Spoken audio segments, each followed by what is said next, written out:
I am the Tofu Golem. Please enjoy the video. In this video, I will show how to make easy crab salad. Begin by draining and flaking crab meat into a mixing bowl and chilling other ingredients.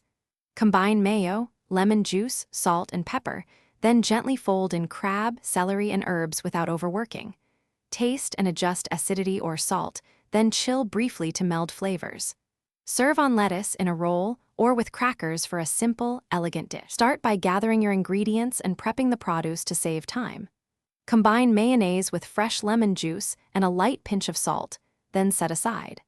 Dice celery and red onion finely and flake your crab meat carefully to keep some chunks intact. Mix the dressing with crab and vegetables gently to maintain texture, chill briefly, and taste for balance before serving on your preferred vehicle. For balanced flavor, start with a modest amount of dressing and build from there. Introduce Dijon mustard or a touch of hot sauce if you want a hint of bite, and fold in fresh herbs like dill or chives for brightness. A sprinkle of celery seed offers a nostalgic note without extra chopping. Always taste after chilling to adjust lemon, salt, or herbs for the most satisfying result before serving. Thanks for watching. Consider subscribing if we helped you today.